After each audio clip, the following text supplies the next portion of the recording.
Welcome. Today the topic under consideration is curved beams.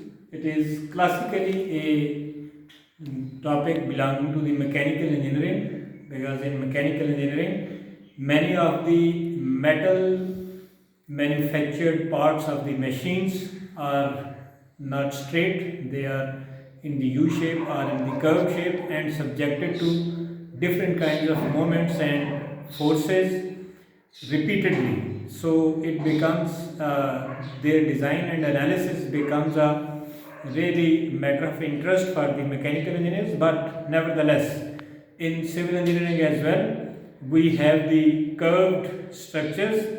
Especially if you recall, I told you that when we started studying arches, and we started with the fixed-ended arch, and having its degree of indeterminacy to 3, that is that fixed-ended arch.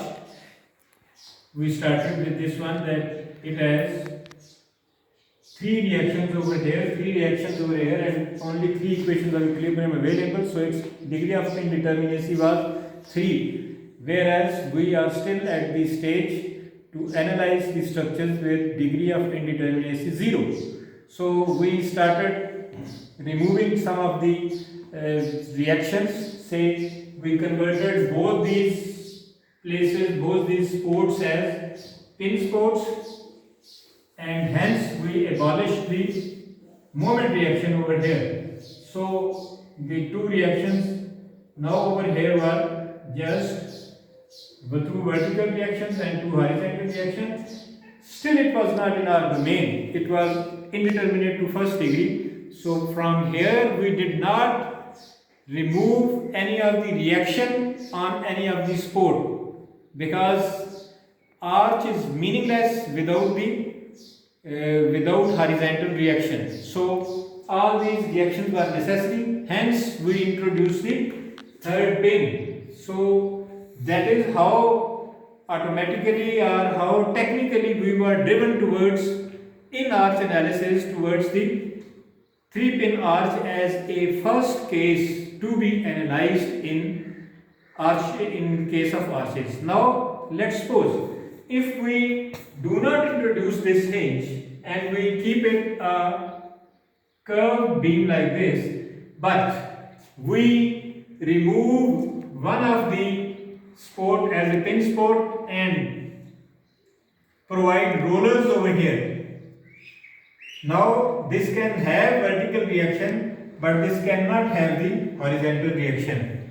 In this case, now it is not fulfilling the definition of arch, rather it has become a curved beam. Now if we have designed it, or any of the arch which has failed in its supports in a way that it cannot take the horizontal reaction, becomes the curved arch, and its analysis becomes imperative for us, or we design it so.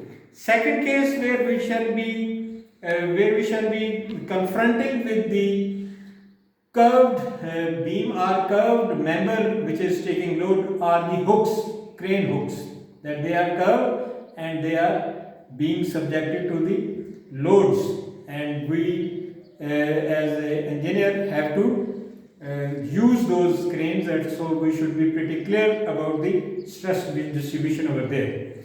Now, while differentiating curved beam with the straight beam, we need to understand the stress distribution within the cross section of both of them, and we see that where does the behavior of the curved beam varies with the as that of the straight beam, because straight beam, since you have studied, so it will be easier if we start with the comparison with the curved beam with the straight beam. So hence I have just drawn a straight beam over here and subjected it to it is a simply supported beam, and it has a full L section as its side elevation instead of idealized straight line only, and it is subjected to a load T over here, and this is its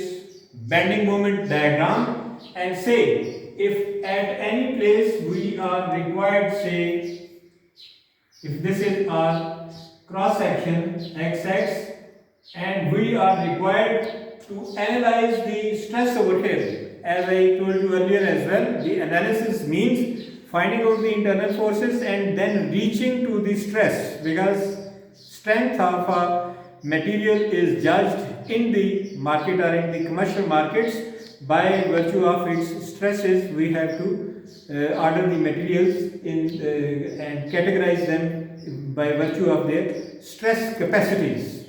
Right. Now over here, if we are required to analyze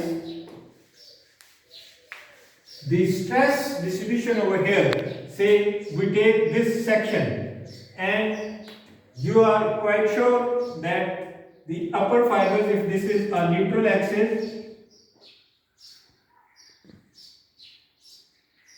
if this is the neutral axis means, please remember, there is a difference between the geometrical centroid and neutral axis. Neutral axis means where there is no stress, the fibers are at zero stress over there.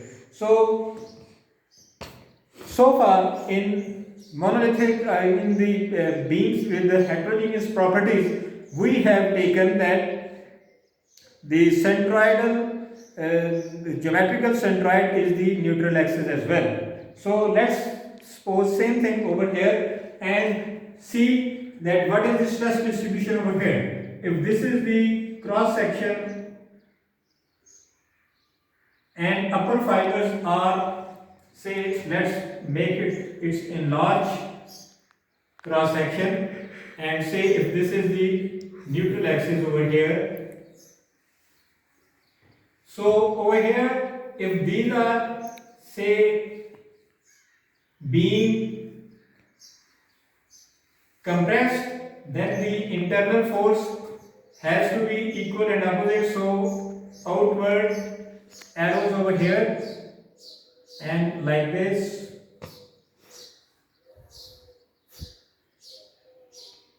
Say, and on the other side, say we have tension, fibers are being stretched out, so the internal force will be pointing inwards.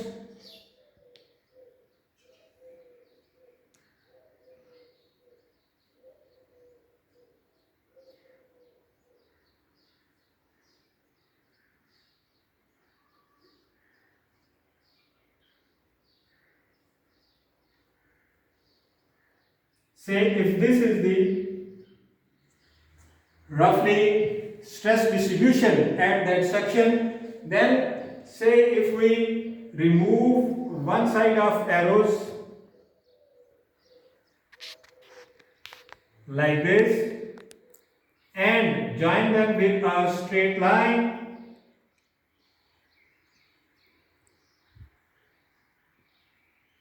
these will be two triangles above the neutral axis and below the neutral axis, which are equal in the size and which are similar triangles. All right. With respect to this neutral axis, if the length of this or the intensity of the stress over here is the same as the intensity over here, and we find out this intensity by the formula, say stress intensity is my over I, whereas m we take the value from this diagram, that the moment at that section, and we put the value over here, whereas y is the distance of the fiber where we are interested to find out this stress. If this is extreme fiber, then it is over here, and if it is somewhere over here, then it is, say, y, the value of y is y1. We can find out the stress at this fiber, wherever we are, by varying the value of the y. So this is the stress distribution in case of straight beam in the cross section. Now, how does the curved beam varies with the behavior and how do we find out that variation? I'll explain you next. Now let's concentrate on the behavior of the curved beam and see how it differs from that of a straight beam. See, over here I have drawn a curved beam which is in indigo color, and it has, say, the parent circle to which this curve belongs to is, say, of 5 meter radius, say 5 meter or 5000 millimeters radius. This radius is from here. So marking, let's call it this, since this is from the inner side of the curved beam, so let's call it as Ri. And let's mark it over here as well. This is Ri. Now I have taken the cross section from here. This is a rectangular cross section with 300 millimeters of width and 600 millimeters of depth. The first change, I have also drawn the stress block over here. Now this stress block, as compared to that straight beam, it is now not a straight line triangles, the two similar triangles. Over there it was two similar triangles above the neutral axis and below the neutral axis, whereas over here it is not the straight line, whereas this is a hyperbolic curve, this one. Now, due to this change in the slope of the line from straight line to the hyperbola, the neutral axis has also shifted, and it has shifted downwards towards the inner face. Also, please remember that over here moment is applied in this direction, and the whole of this curved beam is subjected to a pure bending. So this is the stress distribution block, and please try to understand it. I explain all the terminologies over here. This ordinate, that is maximum ordinate of, say, compressive block, or let's call it stress at the outer side, is this one, and the stress at the inner side is its maximum ordinate, that is at the extreme fiber, is. Having decided the shape of the curve, now we have to find out the position of the neutral axis, how much is it has shifted from the centroidal axis. Over here centroidal axis I have marked with the green, and the neutral axis with the blue color. And now see, this is the ordinate on the inner side, and this is the ordinate of compression on the outer side. We have to find out the values after having decided the shape of the curve. Now let's name different radii from different places. Say, if this is from the neutral axis, let's call it R subscript n from neutral axis, and if from the centroidal axis, say it is RC, that is radii from the centroidal axis, and the radii from the, say, outer fiber is R subscript naught. Now please concentrate that due to this shifting of neutral axis from centroidal axis, there has taken place a eccentricity over here. Say this is eccentricity, it has shifted by, say, a distance e. Now we are aiming to find out the ordinate of the tensile block, the maximum ordinate of the tensile block and the maximum ordinate of the compressive block. And the formulas for these one are, in case of pure bending, that R sigma I, which has to be greater than this one by seeing the curve or the shape of the stress block. This is equal to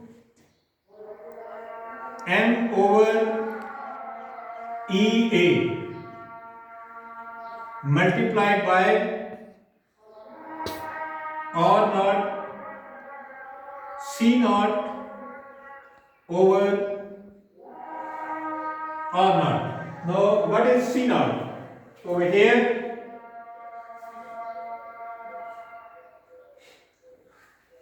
this is since this is compression, so also this will carry a negative sign. Now over here, this C naught is the distance of extreme compressive fiber or outer fiber is C naught from the neutral axis, and the remaining distance which is below the neutral axis, this is C I towards interior. Now please, in this formula, what is unknown to us? We know the value of M, we know the cross-sectional area, we do not know eccentricity, we do not know, that's why we do not know the value of C naught as well and Ci as well. The second formula, which is for the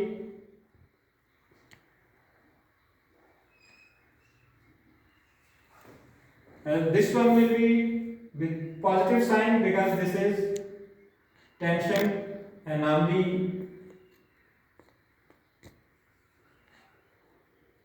international conventions state compression as negative. It is C I over R.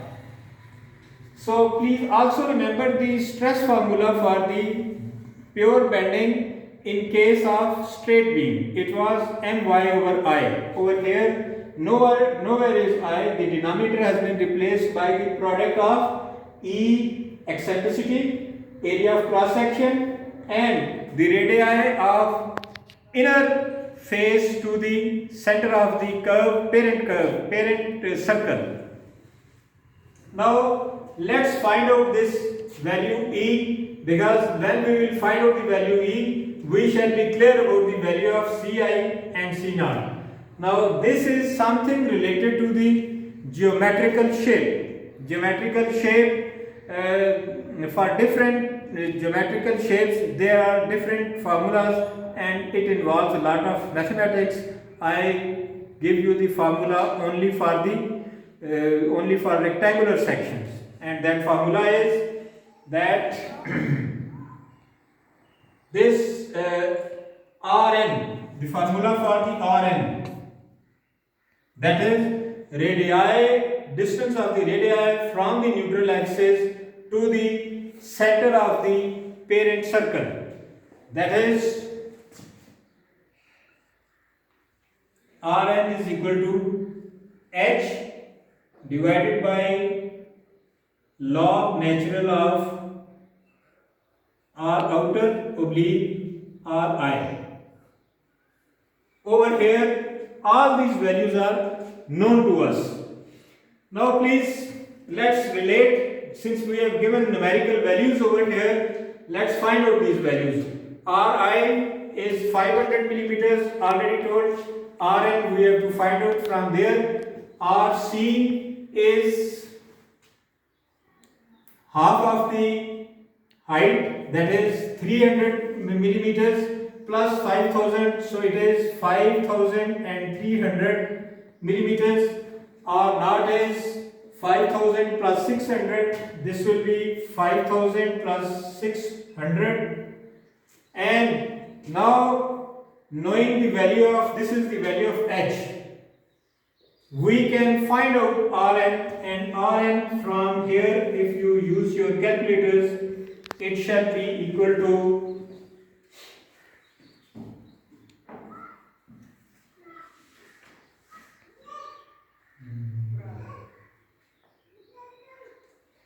5294.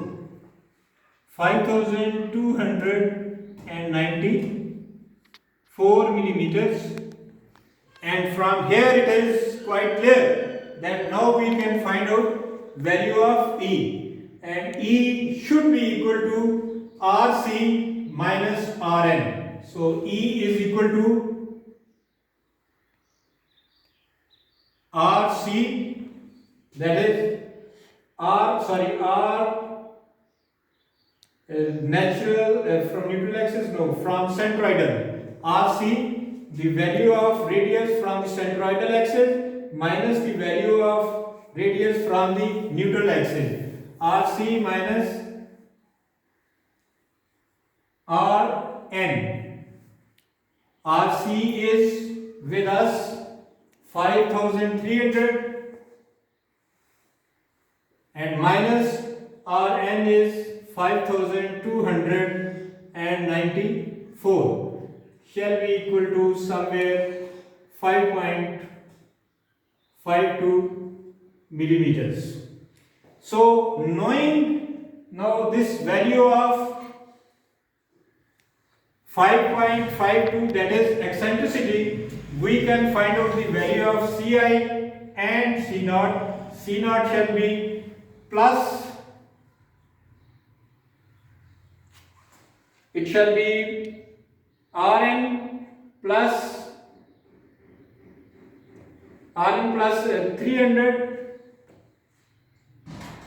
eccentricity, that is 300 plus 5.52, it is 305.52, and Ci over here shall be equal to 300 minus, that is h by 2 minus 5.52, whatsoever is the value. Now from here we have the value of, in this formula, in finding out the stress, maximum stress value on inner side, that is tension, we have the M value shall be given, eccentricity we have calculated, it is 5.525, area of cross section 300 multiplied by 600 into C naught value, it is 305.52, and divided by R naught is 560 millimeters. This will give us the value of stress over here, that is at the lower fiber. And similarly, if we place all these values over here, in case of the compression, that is the upper fiber, we will get these values of, say, subscript, sigma subscript Oscar, that is outer one over here, and hence we have found out the difference of behavior between a straight beam and curved beam for a rectangular section. Thank you very much.